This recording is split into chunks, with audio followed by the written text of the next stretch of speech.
नमस्कार, जय हिंद, वंदे मातरम। आज 26 जनवरी भारत का, हमारा देश का प्रजातंत्र दिवस। आज हम लोग इसको धूमधाम से मनाने जा रहा हूँ। आप लोग रहिए हमारा साथ और देखते रहिए JNV पुरुलिया का प्रोग्राम आज के इस वीडियो में। तो रहिए हमारा साथ, पहले से आखिरी तक देखेंगे। मुझको लग रहा है आप लोगों को ज़रूर अच्छा लगेगा। और ये प्रोग्राम अच्छा लगा तो ज़रूर कमेंट्स, लाइक और शेयर करने के लिए भूलिएगा नहीं। तो रहिए मेरे साथ, देखते हैं आज का प्रोग्राम।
गंगा आज दिल से स्वागत है जो प्यारे तिरंगे को फहराने आए हैं। 15 अगस्त 1947 हम सभी भारतीयों को उस दिवस पर हमें गर्व है जिस दिन हमें आजादी मिली। लेकिन आप सभी को पता है कि आजादी के बाद हमारा अपना संविधान नहीं था। डॉक्टर भीमराव अंबेडकर की अध्यक्षता में काफी विचार विमर्श के बाद 2 वर्ष 11 माह 18 दिन के बाद हमारा अपना संविधान तैयार हुआ।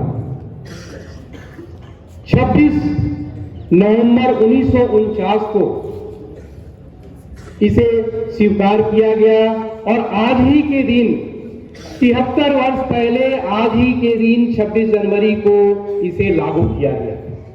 आज पूरा हिंदुस्तान 74वां दिवस मनाने जा रहा है। यह संविधान दुनिया का सबसे विशाल संविधान है। कार्यक्रम की कड़ी को आगे बढ़ाते हुए आज के मुख्य अतिथि, इतिहास के जानकार विद्यालय प्राचार्य महोदय से अनुरोध करूंगा कि वे ध्वज स्थल पर आए। उनके कर कमलों को छूने के लिए राष्ट्रीय ध्वज लहराइत है। सर और सलामी दे उन्हें जो इसके असली हकदार हैं। मिट्टी के हर एक परत उन्हीं की कर्जदार है।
भारत माता के भारत माता के जय हिंद जय हिंद जय हिंद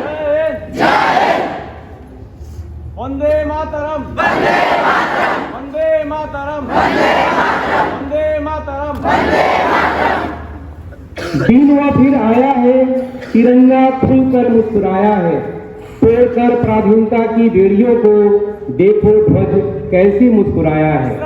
अब मैं विद्यालय की बेटी ज्योति प्रिया महतो को गणतंत्र दिवस पर अपना विचार रखने के लिए आमंत्रित करना चाहता हूं। ज्योति प्रिया।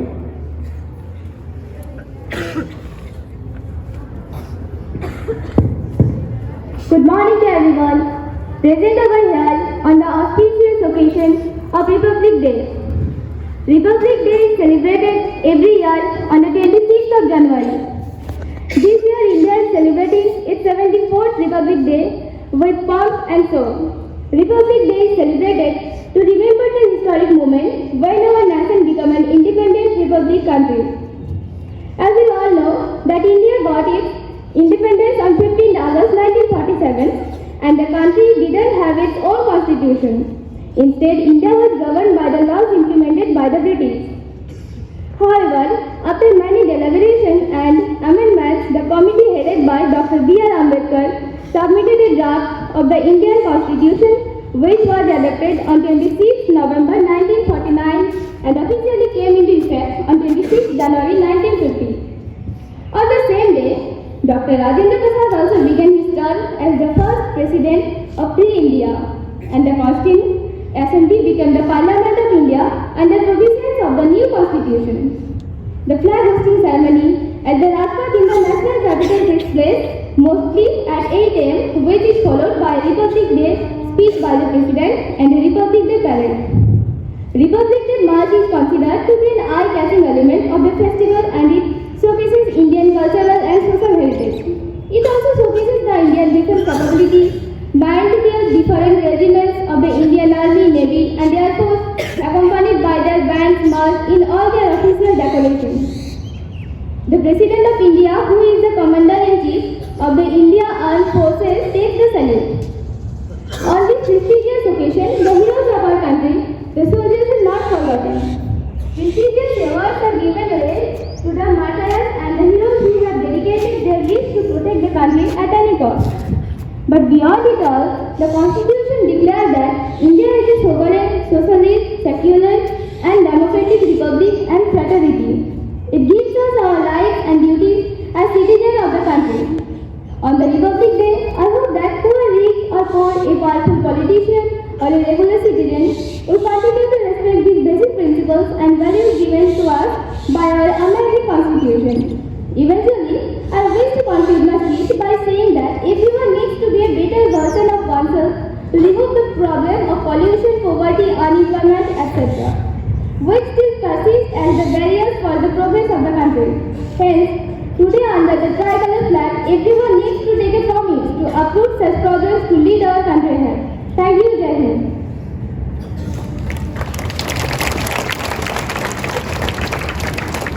धन्यवाद ज्योति प्रिया। दे सलामी इस तिरंगे को जिससे तेरी शान है, सर हमेशा ऊंचा रखना इसका जब तक दिल में जान है। अब मैं आज के मुख्य अतिथि विद्यालय के प्राचार्य महोदय जी को मंच पर आमंत्रित करना चाहता हूं कि वे अपने आशीर्वचनों से बच्चों का मनोबल बढ़ाएं। सर।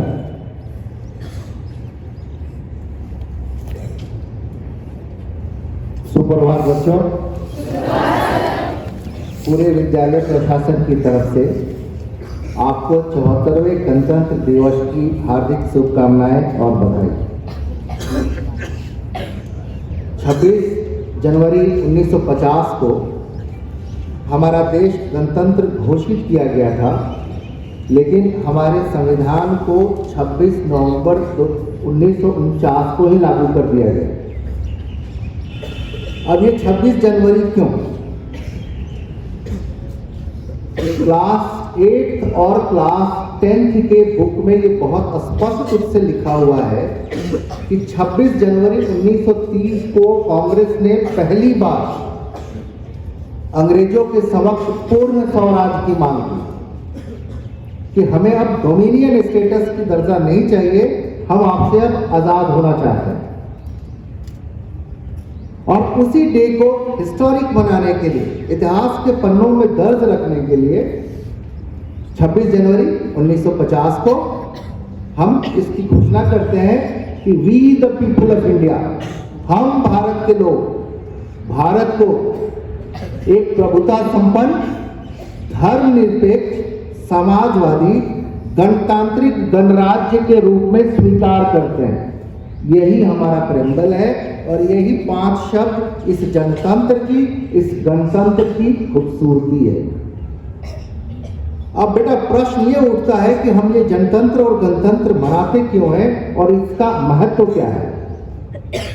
पिछले 2 महीने से अगर आप न्यूज चैनल्स देखते हैं या न्यूज़पेपर पढ़ते हैं तो आपके साथ 2 देश और आजाद हुए थे। एक आपका निकटतम पड़ोसी पाकिस्तान और दूसरा आपका सुदूर निकटवर्ती श्रीलंका। 2 महीने पहले भूखमरी के कारण जनता ने राष्ट्रपति के भवन पे ही कब्जा कर लिया और दूसरा आपका निकटतम पड़ोसी पाकिस्तान, वो भी उसी कगार पे पहुंचा हुआ है कि आटा 200 रुपए केजी पहुंच चुका है और उस देश का अंतर्राष्ट्रीय स्तर पे नाम आतंकवादी देश के रूप में माना जाता है।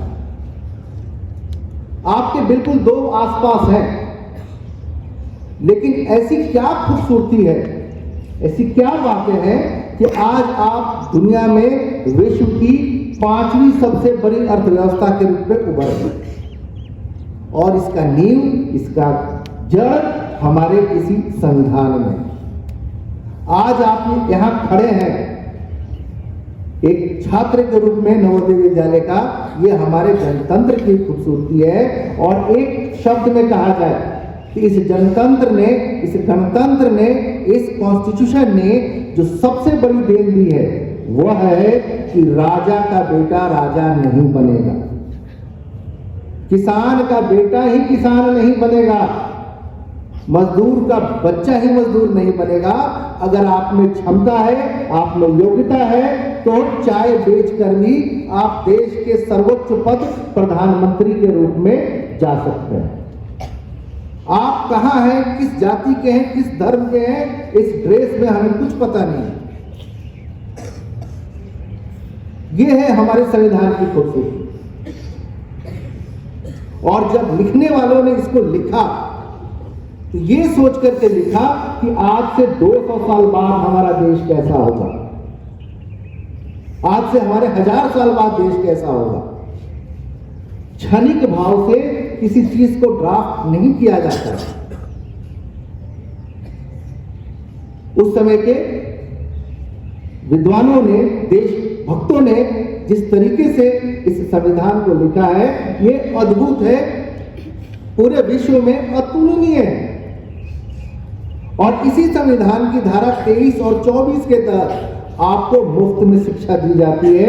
It is a fundamental right to impart free and compulsory education up to class 8 और यही आपका राइट टू एजुकेशन एक्ट 2009 है कि क्लास 8 तक किसी भी विद्यालय में आपसे पढ़ाई के नाम पे कोई फीस नहीं लिया जाता।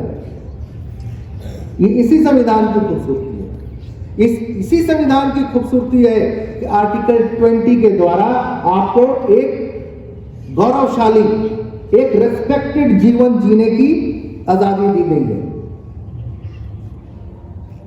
जिस संविधान के मूल तत्वों में इतनी बड़ी मानवता है, इतनी मौलिकता है, उसको आप जरूर अंगीकृत करें, समझें, अपने जीवन में समावेश करें। ये जो तिरंगा लहरा रहा है ये सिर्फ 3:2 का एक कपड़ा का टुकड़ा नहीं है, ये 130 करोड़ हिंदुस्तानियों का सर है। इसकी इज्जत है, इसके मान सम्मान है, ये हमारा समाज है, ये हमारी संस्कृति है, ये हमारी सभ्यता है, ये हमारी बहन है, ये हमारी बेटी है, ये हमारा पहचान है। और इस पहचान को बनाए रखने के लिए जो किसान खेत में काम कर रहे हैं, जो मजदूर फैक्ट्री में काम कर रहे हैं और जो सेना आपके सरहदों की रखवाली कर रही है, वो सभी बराबर के सम्माननीय है, उनके सम्मान में नतमस्तक हैं। विद्यालय की तरफ से एक बार फिर से आपको इस 74वें गणतंत्र दिवस की ढेर सारी शुभकामनाएं, बधाई। जय हिंद, जय Bharat. For the teachers, beloved students of JNP Purulia. Today we are celebrating two functions in our campus with pomp and show. But I have been given an opportunity to render a vote of thanks on the occasion of 74th Republic Day celebration here.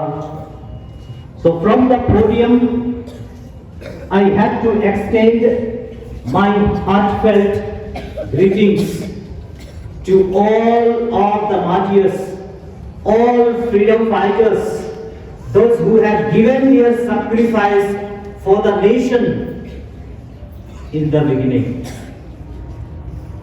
I express my gratitude towards the chairman of drafting committee of Indian Constitution, Bhimrao Ambedkar, along with a jurist, B.N. Rao, who prepared the initiated draft, along with the experts and so many officers. आखिरी में NCC boys and girls के साथ हम लोगों का photo session हुआ एकदम school के सामने प्रिंसिपल सर के साथ।